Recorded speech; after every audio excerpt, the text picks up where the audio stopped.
education. In 2020, we launched the free global initiative Machine Learning for All, which offers weekly online training sessions accessible worldwide, making AI education inclusive and barrier-free. His career reflects not only academic brilliance, but also a deep passion for bringing theory with practice, knowledge with service, and innovation with humanity's most urgent needs. He continues to serve as mentor, educator, thought leader, and bridge builder between continents, leaving an enduring legacy in the ever-evolving world of artificial intelligence. Ladies, gentlemen, very distinguished guests, please join me to welcome the dedication of this conference.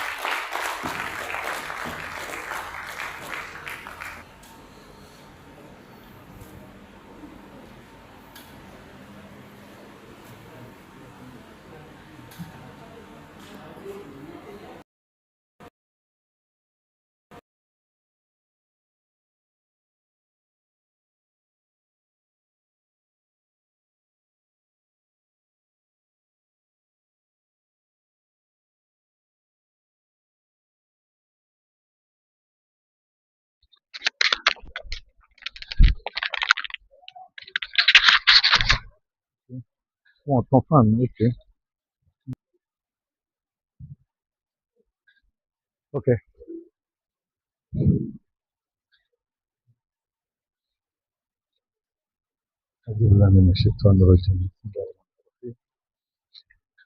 Bismillah, wassalatu wassalamu ala rasulillah. Assalamu alaikum wa rahmatullahi wa barakatuh.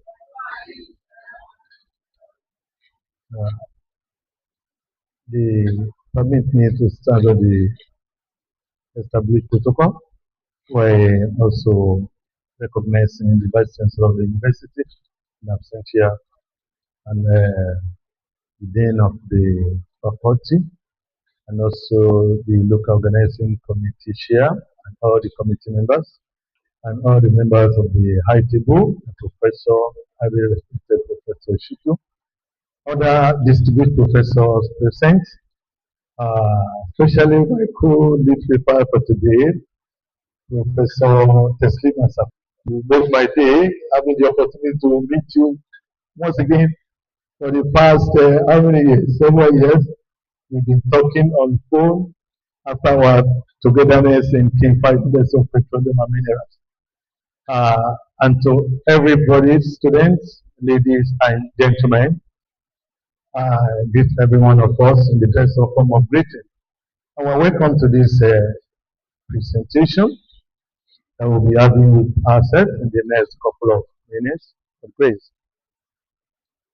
A data-centric intelligence framework for resilience and sustainable development.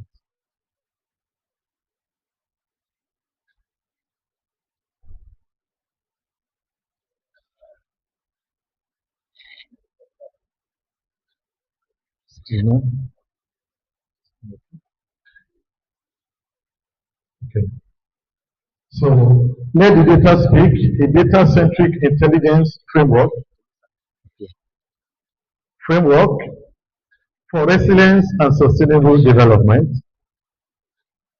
We'll be talking of AI. I know AI is no more new. The lead paper presented at the CONAS 2026 by not sliding. Not sliding. Okay. We can have this a quick one in preamble. Whenever I present anything related to AI, I usually show my participant this first. We can see this and we can interpret it in many ways. In 2009, this is the reality. In 2019, we can do this. I know what comes to people's mind is, oh, this guy is going to lose his job. No. Simultaneously, without leaving his office, through drone, you have bigger businesses making more money.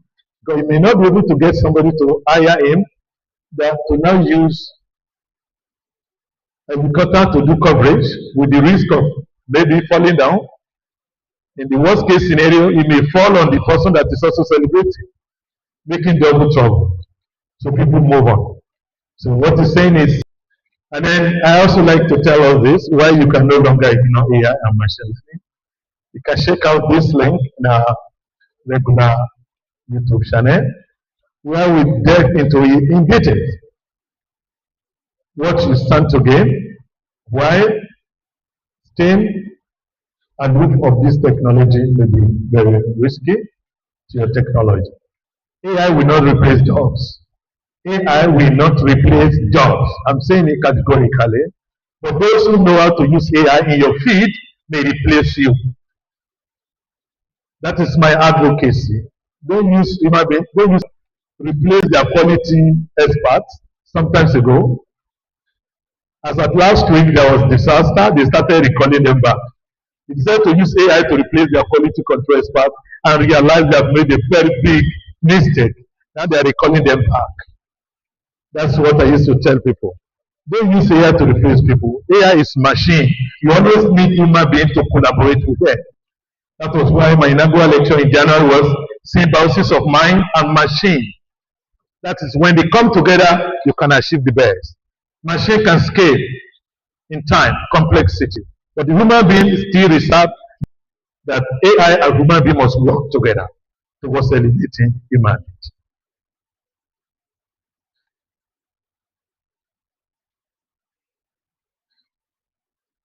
So let data speak, a data-centric intelligent framework for resilience and sustainable development is what we are making up. And then let's see what discussion we want to make for ourselves today. Let the data speak very bold. Data-centric AI. AI, hopefully these are going to be some of the presentation guidelines, the polycrisis and case for resilience, Africa data opportunity, the let the data speak philosophy, which is my own personal philosophy that I'm coming up with, the commandments of data-centric AI, from AI to sustainability, and we look at example case studies of this proposed technology. When we say polycrisis and the case for resilience, polycrisis means there are crises from multiple fronts, from the health, the climate change, the energy challenges, food security, or food shortage. They all interact together to create what I call the food crisis. But if we can deal with it from the same multiple angle, that will lead us to having resilience and be able to face the challenge of the modern world. When we treat one, the other one will make it mess. I mentioned the climate stress, the flood, the heat and erosion that disrupt lives and infrastructure. The health threat, health crisis is becoming one of the challenges of our era, and moving forward from which we can see how far can we go and how can we meditate it. The energy stress is also there, energy insecurity, which weakens the economy and welfare of the society. Also, when you have to look at the food stress, food productivity, very, very important.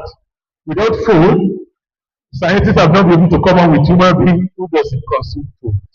We have to do that every day. Some people do it 3 times or more on a daily basis. So what can we do? How can we use AI to be able to mitigate what we term food crisis? Why fragmentation fails? Flood can hit farms, clinics, roads, and power at once. All of them simultaneously. That is why I call it polycrisis. At the same time, it's affect the farm, the clinic, the roads, and the power. So if you are dealing with one only, then the one you are not dealing with will come and wipe out whatever you have achieved. See, earth, food, and energy stresses reinforces each other. See, when there's food crisis, it leads to bad health. You say it's having kwashiorkor or malnutrition. It's because of lack of food. They are interrelated. We can solve it one alone at a time. Otherwise, the problem is joint cross-sector data in what I call integrated data system where we deal with AI. Resilience depends on coordinated, not siloed intelligence. What people have been doing is to look at just one area and we can deal with it. Another area we can just climate, health, energy, food, and others. We all have the system set up, shared interpretation across institutions so that it can aid appropriate and timely and especially what I call preemptive decision making. We don't wait for problem to occur, but we take decision before the problem actually comes up. Then we have the shared interpretation, we have early warning system. See, when we can have early warning system that can tell us 2 weeks, 3 weeks or more ahead that there may be disaster, lurking, or waiting to happen. How can we do that? Trusted data for adaptive planning under uncertainty. All these are what this topic is trying to do by looking at letting the data speak, a data-centric intelligence framework for resilience and sustainable development.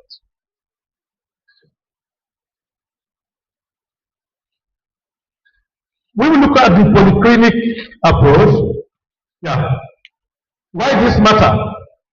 Across Africa and Nigeria in particular, climate, health, energy, and food talks reinforce one another, includes drought and flood drive food and earth stress up, electricity and fuel instability disrupt services and livelihoods, system intelligence addresses interacting risk. Therefore, how can we take advantage of the kind of the system that we want to actually address? African data opportunity, it is generally acknowledged worldwide. I was in a presentation in Futa a few weeks ago. We have people from Malaysia, from Turkey, from Tanzania, who have presentation of Big Data Africa. One of the unified agreement there was that, and we can also check it out, that Africa is data rich. We are data rich. Huge data, because population is ours. Africa boasts of the fastest growing population of youth all over the world. That is huge. The next oil and gas has been agreed that is going to be data, not oil. And nowhere on the list, so one of the first 10 within 2-3 years. That is the power of data. When you have an idea of what may happen, inside poor. Inside poor. We are not taking advantage of that particular data that we are rich in. Strategic implication of this is that Africa can lead by designing data-centric intelligence systems that join diverse evidence, respect context, and support adaptive development, rather than copy model-centric frameworks. Which is what a major part of our presentation today is going to look into. People are known for copying model-centric frameworks. When you want to build a solution, you're looking for the latest AI model in town. Deep learning. Deep learning. No, that's not where we are going. So the African data opportunity has a lot of things to do. We have issues that we're going to look into. Our fragmented nature of data, our data sources are not integrated. Sometimes they are not even available. Lot of MBAs, Institute of Agri, and other institutes, they have their data in the log file. Data-driven decision making, we need to get this thing online, so that people can do a lot of research and be able to make insight from our data. Scatter signals versus resilient outcomes. Challenges we're facing, data sit in silos across institutions. We have different data in institutions, even some of them are yet to be digitized. We have separate data set limits. See, coordination and trust is also there. Fragmentation weakens timely action as the case may be. So the opportunity is not more the IT anticipate shocks, coordinate action and build resilience.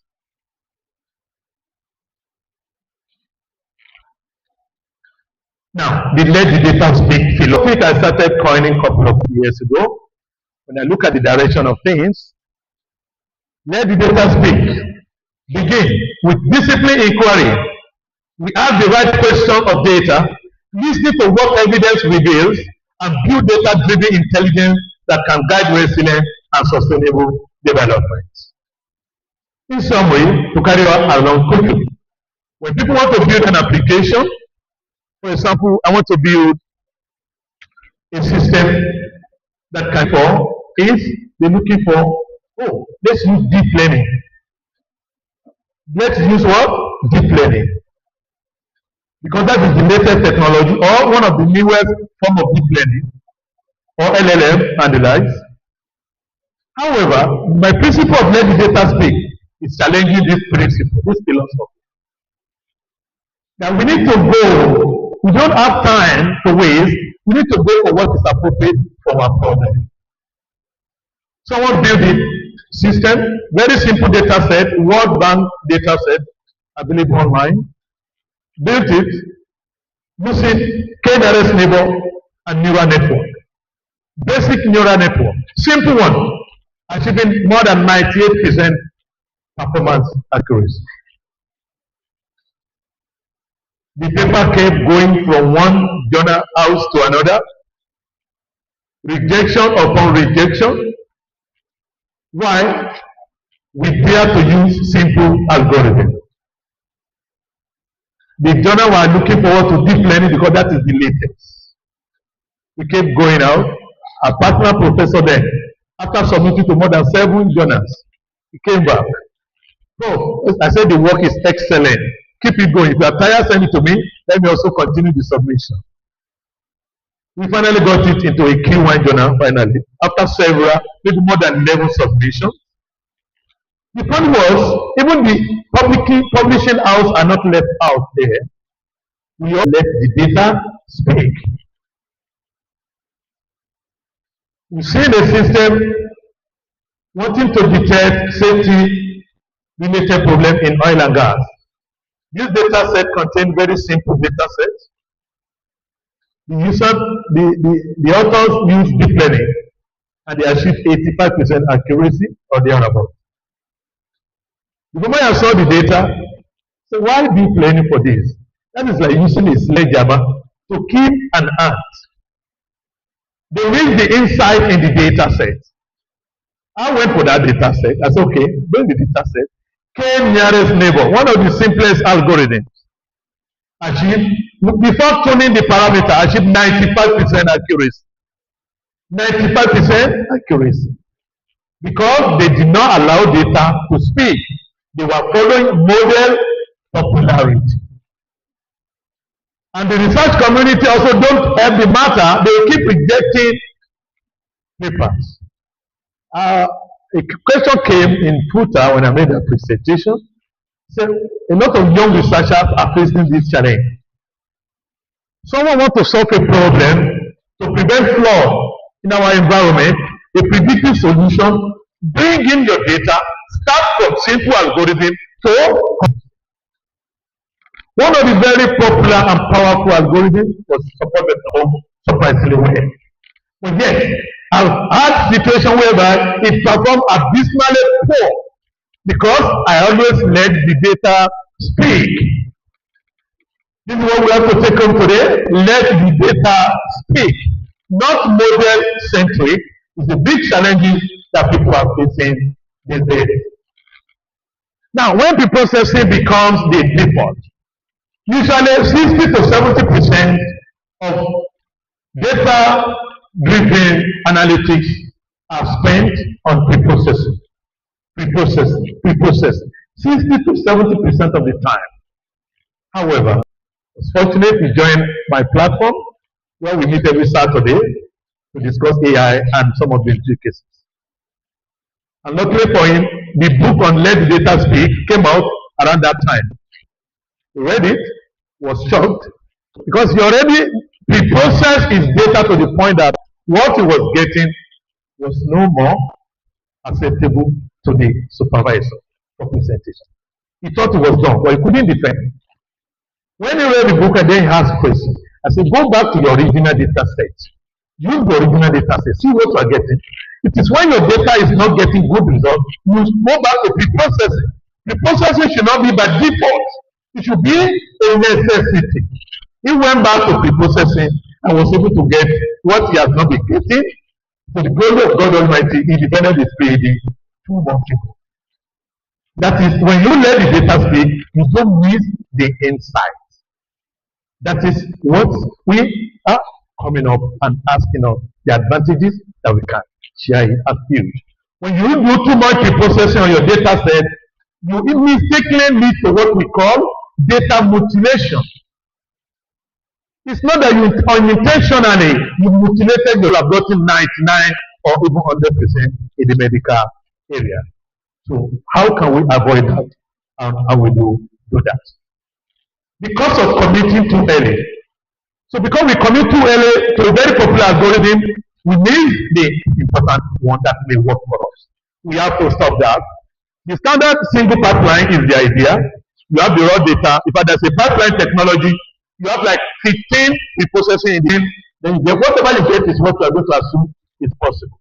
What I'm coming up with, you can have broader inquiry space. Broader inquiry space.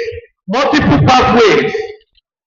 Let us check for multiple pathways in what I call the multi-channel pipeline. So, and data science is being done, data-driven systems are being done in groups. Let one group focus on original data set. Use it. Except you can't use it as it is. Use it as it is. Maybe missing value, you may not be able to run some algorithm without treating missing value. There is no algorithm that is perfectly okay. In fact, when you ask somebody AI or machine learning, I say, which algorithm is the best? I say, I think support vector machine. He doesn't understand the concept. There is no algorithm that is best. It depends on the problem you are using them for. And that is why you have to let the data speak. When you get your data, the principle is start from simple algorithm. Start from simple algorithm. Decision tree, k-nearest neighbor, name base. Then keep introducing support vector machine until you start going to deep learning. You use deep learning especially if you have a case of images, videos, text, because it has the ability to extract vision automatically. So what I then propose then, let it extract the vision for you as deep learning. Let the extracted vision go into different, both standard machine learning algorithm and deep learning algorithm, and compare which one of them will perform better for you. This is how to ensure we don't miss any insight in our data-driven modeling. Otherwise, we will be in for challenges. Why this practice persists? Therefore, the challenges of the earlier practice is still persisting because educational tradition. People like what they are used to. People like what they are used to. Set up a pipeline. That is what we are used to. Use the latest machine learning algorithm in town. Okay, I use deep learning for diarrhea prediction in Nigeria. It doesn't give me good results. And then decide to use k-nearest neighbor and support vector machine. They gave me good results. You are rejecting my paper because I didn't use deep learning. It's not working for me. You get the point? So, to young researchers, you may face these challenges. But it's a matter of time. You have to definitely know the politics of publishing. When you submit your paper towards the end of the year, you may face rejection, irrespective of the content of your paper. But when they accept your paper towards the end of the year, you know you are not going to get more citation. When you do have more citation, you bring down the impact factor of that journal. That's not the point of this class for today. Just an insight for you. Rejection is part of academic practice. You have to have the stamina to withstand it. Getting your paper rejected doesn't mean your work is not good. It's just that the editor doesn't like the work, or in his own internal judgment that you won't even understand, it doesn't just accept your paper. You move on. Like the example I gave, more than 11 submission, you finally got it. Even 2 rejected it. 2-3 rejected it, finally got it into Q1. Because I was sure there is work in that area. That is the principle we are calling for. People are, changing is what people don't like change. We are used to this classical system. But what I'm saying, we need to let the data speak if we must get it right. So if we let the data speak philosophy, It's a disciplined way to test assumptions before turning them into workflow defaults. Test assumptions. Don't assume one algorithm will work for you. Check out different ones through multiple pipelines and then see how far you can go. Build the baseline first. You build the baseline first. Start with raw data to see what the task already gives you. What insight can I get from this? Review the existing signals, explore 2 pain points, create a reference condition. Once you have a baseline, that baseline is going to form the basis of further work that you are going to be doing. I summarize this LTD philosophy in 6 principal formats. Principle 1, start with raw data, that is, use the original data as much as possible. Let it be close to the original as much as possible. Let the data speak. Don't mutilate your data too early. Principle 2, test every version of your data. Anytime you do anything to your data, test it and see if it is still communicating.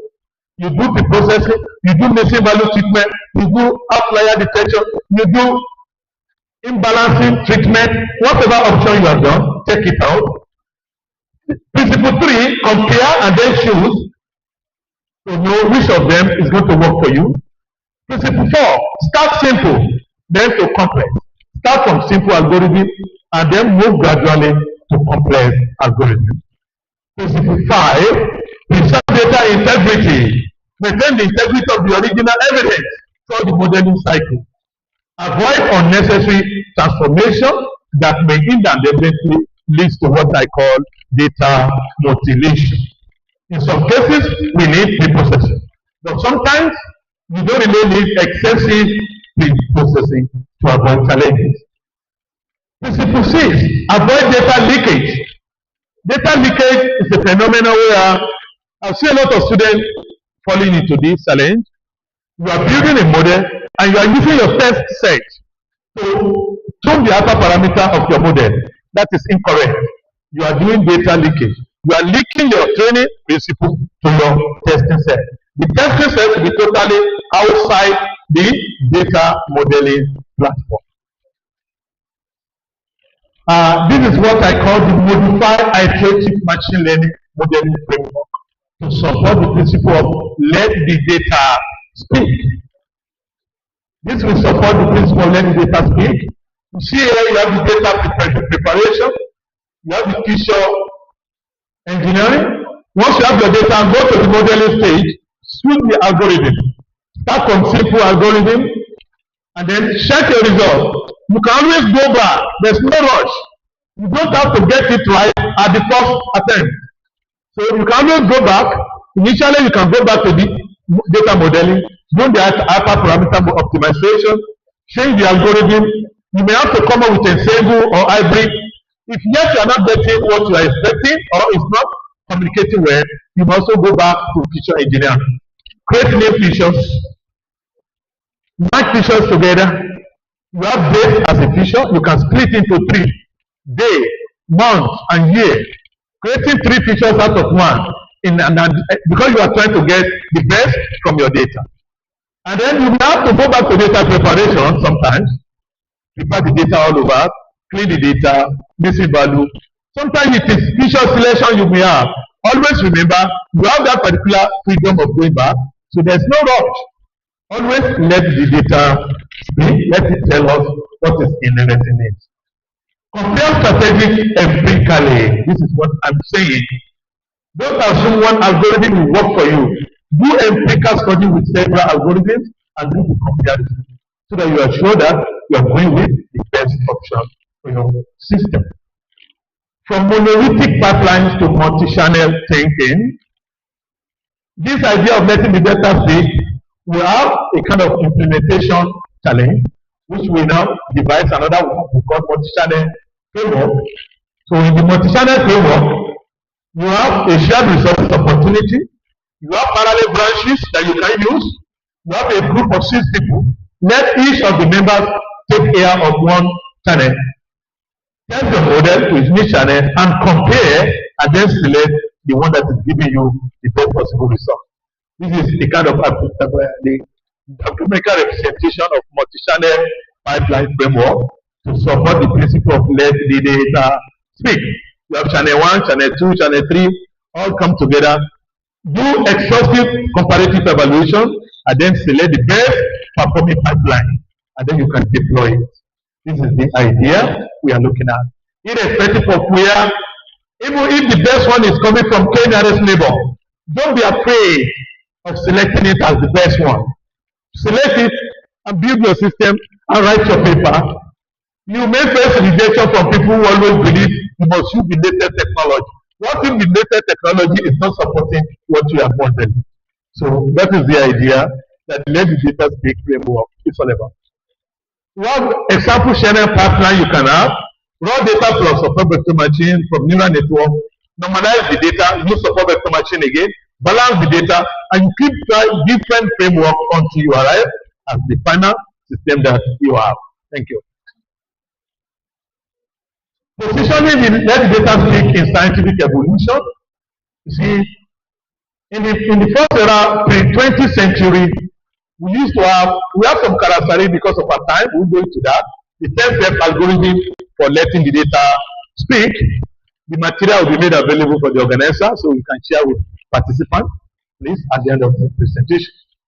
So, positioning it in the right scientific evolution, we used to have pre-20th century science, where human hypotheses are usually used. We use hypotheses. Then we have the data driven around the late 20th century, where we use pattern recognition on the data set. Then we have the early 21st century, which I call the AI driven data era. And the era we are entering is when what I'm calling LTDS highlight, that is the newest phase, let the data speak. Your data should speak first. Algorithm should interpret, and human question validate and govern the deployment. We don't start with model. We start with what? Data. That is the most important thing in our life now. We have case studies, several case studies already deployed. In real life, for example, in preemptive diagnosis of chronic diseases. We notice that a lot of people are suffering from chronic diseases. For several years, they are not aware. Most chronic diseases are diagnosed late because the human organ is created in such a way that if an organ is attacked by a disease, there's no complaint because the organ works with maybe 25% capacity. So when there's an attack of a disease like kidney disease, the organ will be using the extra space, 25%, 35%, 40%, 50%, until it has used the capacity to 95%, then the pain will start. When people get to the clinic, they get pain, they say, oh, it's kidney disease, late stage. Why is it always late stage? We now thought of preemptive diagnosis, that at the very early stage, we can detect it in the blood. When you go for any random blood work, you can then be able to do it. We want to build over 34 models for different chronic diseases that can diagnose chronic disease at the very early stage before symptoms approach. On arriving home, I noticed a doctor told me when patient comes to the clinic and you ask them to go and do medical tests, they will not come back because some of them don't have the financial capacity to go for the medical test. Then we started building another one, which I call questionnaire-based diagnosis. You don't need to visit clinic now. We just ask some questions from people who are sick and those that are not sick of that ailment, and we'll be able to diagnose diabetes with very high accuracy, hypertension with very high accuracy, without visiting any medical testing center. This is one of the case studies that let the data speak approach have really assisted us to work. That's right. One Health extension also has assisted us. One Health is when you merge human health, animal health, and environmental health together and see what you can make of it. Using let the data speak principle, will be able to make a lot of case. In energy and environmental system also, reservoir modeling, CO2 absorption, and solar forecasting, several efforts have been made in this area with very successful outcomes using the let the data speak approach. Then we have the case study 3, food and agricultural systems. Soil prediction, predicting the capacity of the soil before you plant, you have an idea of your soil, if something is going to go wrong or otherwise. Or crop yield analytics and the like. All these have been benefited from the let the data speak process or and the phenomenon as the case may be.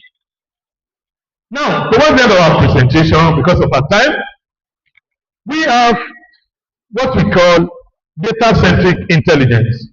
In data-centric intelligence, it is a scientific methodology in which empirical data constitute the primary source of knowledge discovery. Pay attention to data. While algorithms serve as interpretive instruments rather than predetermined solution. People used to use algorithm as a predetermined solution. You have an issue, a data at hand, use deep learning. Another one, use support vector machine. LTDS says no. Let the data speak so that we can get the best out of our system. So the objective is not merely prediction, but the systematic extraction of trustworthy, interpretable, and actionable evidence through comparative experimentation across multiple representations of the same data set. Doing this will make it easier for us. Data first, always remember the 5 commandments of data-centric AI. Data first, that's the most important to me. Ensemble. When things go wrong, you can't have a single algorithm to get you the result. Go ensemble. Togetherness will perform better than individual. Explainability. Always be ready to make sure that your AI is explainable so that people can trust it and they can use it. Preemption. Don't wait for disaster to happen. To the engineers, something break down, we fix it. Something, a house collapse, we try to rescue people. What if we stop reacting and try to preempt and have an idea something may go wrong? It's not a skill, it's not magic, it is science. Before a house collapse, there are signals that this house wants to collapse. Even our father of old, they used to say that before a house will fall, it will be throwing some stones. It doesn't just collapse overnight. But we ignore this silent point. With data analytics, we can have this idea and we can take advantage of them and make it things work. Integrity is very, very important. You have to have this integrity of your data. Respect people's rights. When you have medical data, don't put their name, don't recognize them so that you don't create problems for people. From data to sustainable development, if we must achieve sustainable development, data and transformation at the bottom, knowledge next to it, we have intelligence, we have decisions, then we have resilience, the capacity to absorb shocks and recover from it. That is when you use preemptive, let the data speak principles to have an idea of what may go wrong, and sustainability will be able to help us to ensure that development that endures across major players. Shocks are coming from different parts of the system. It can be able to ensure that everything is taken care at the same time. Why existing AI framework failed? Towards the end, existing framework failed because one, they have siloed AI, separated AI. Work on your soil alone, X separate. We are proposing integrated intelligence across domains. Algorithm first. Data neglect. We do neglect data. Now we are now saying we have to reverse data first, algorithm follow. Imported, sometimes we import solutions from all other countries, just want to use in Nigeria. It doesn't work that way.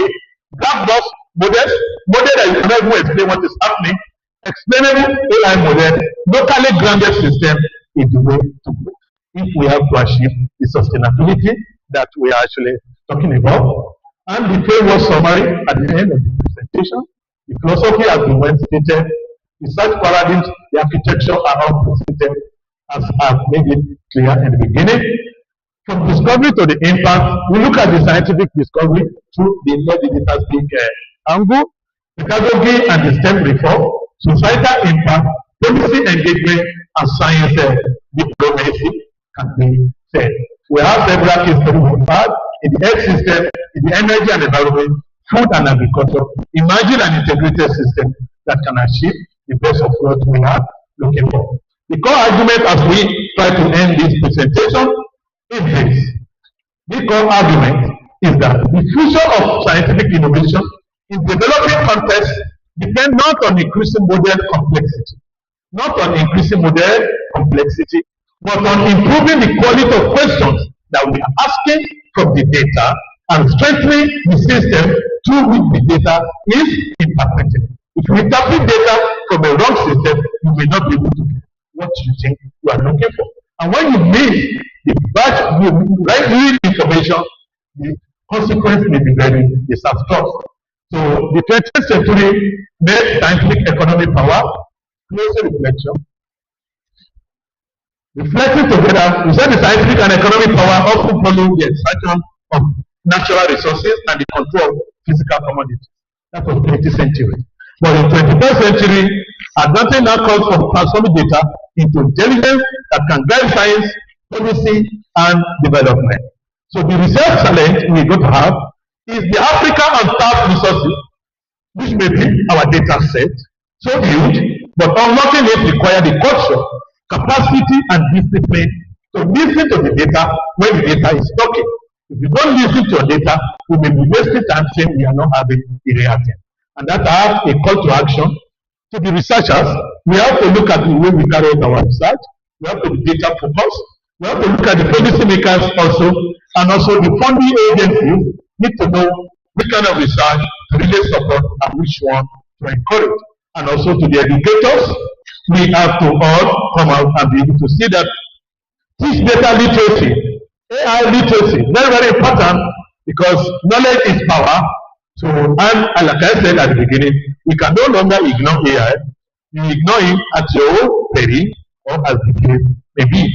In this respect, we have a couple of, as my own little contribution in this educator facility area, I have a weekly system where I teach people, train people around to use AI, irrespective of your field of study.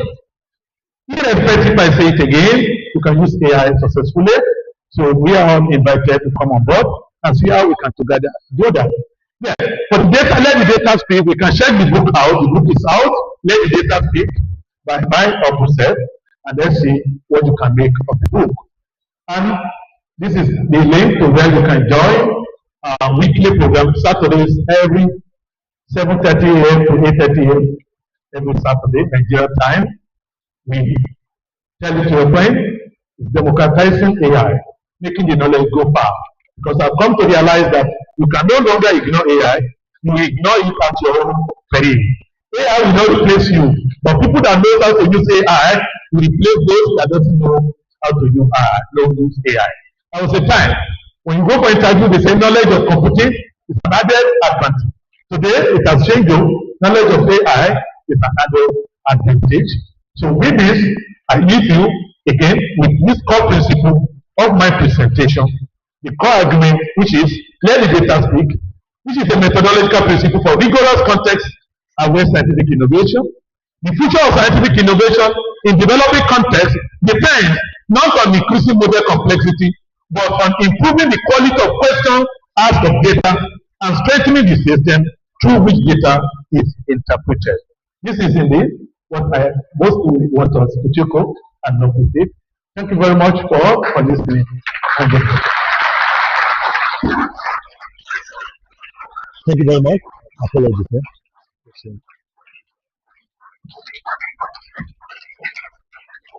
Thank you very much.